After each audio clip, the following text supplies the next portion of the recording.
Mr. Olson, your division has a very big job keeping track of both domestic and terrorism and international terrorism. So I was surprised to see the Attorney General think that your division should redirect time from those threats to policing matters of local school boards.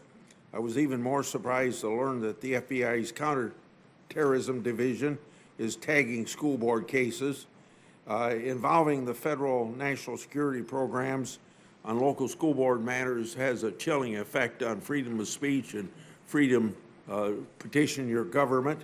In this case, the nation's parents going to the school board. The entire Republican side of this committee has asked Garland to withdraw his memo federalizing school board cases. To date, we haven't received that happening. So, Mr. Olson, Garland said that your division is going to be working on school board cases. In a press release, we read that accompanied his memo. What is division doing with regard to local school boards? And for Ms. Sanborn, is it true that the counterterrorism division is tracking school board cases?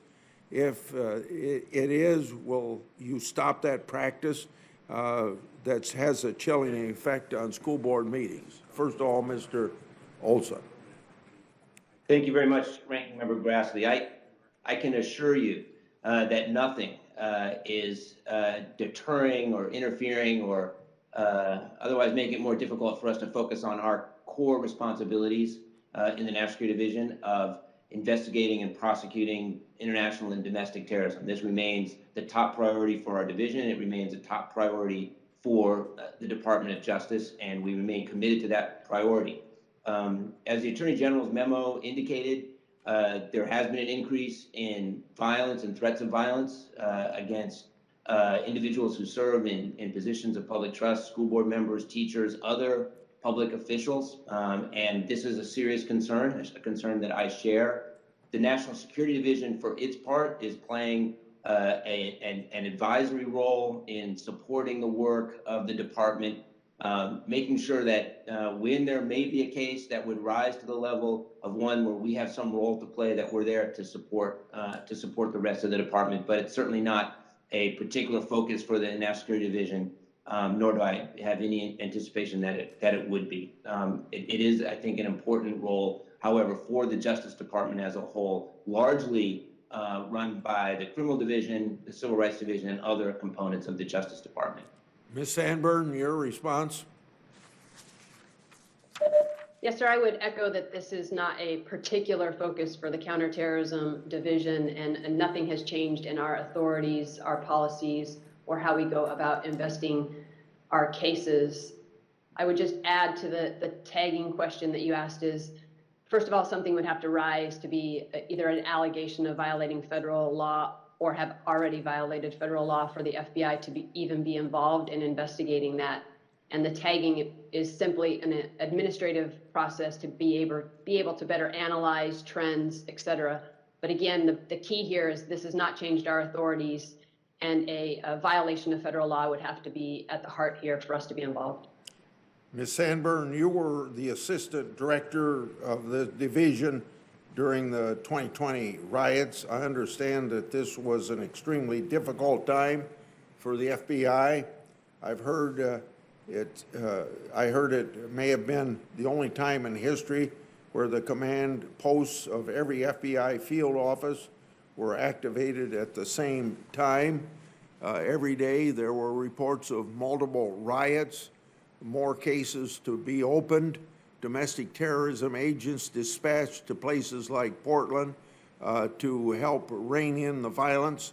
My question, in June of this past year, our committee was briefed that the FBI had opened more than 500 domestic terrorism investigations as a result of the 2020 riots.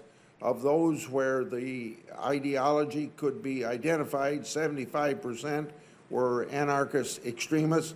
Anarchist extremism is the FBI term for Antifa. The FBI told us then that they were still trying to hold other subjects accountable for acts during the summer riots? Has the number of domestic terrorism investigations opened as a result of the 2020 riots grown or changed since June of that year? And my second question, my second question is, I think it's fair to say that the FBI was surprised by a lot of the riots that happened in 2020 and the Capitol riot as well on January 6th. How is the FBI improving its visibility into improvements that it has previously not tracked well, like the anarchist extremists? I'll wait for your answer. Thank you, sir. I appreciate the opportunity to quickly talk about the investigations as it relates to 2020 and the violence that we all saw around the peaceful protest. And it's hard to understand the aggregate of that, so I appreciate the opportunity. We have opened about slightly more than 800 cases. So yes, more than when you were last briefed on that. And our arrests in those cases are just a little bit north of 250. So still making progress on those cases. To the second part of your question, I would say some of the things that we're asking ourselves to do better, not only as a result of 2020, but as a result of January 6th, is how do we collect better and more information, right? Pushing collection, more human sources, et cetera. I think you heard me say previously, you've never met an analyst that didn't want more intel. And so we are definitely trying to do better in collecting and gathering information from sources. Sharing information quickly and as broadly as possible is another area that we're continuing to try to improve. Thank you, Ms. Sanborn. And Senator Grassley. Senator Hirono. Thank you, Mr. Chairman.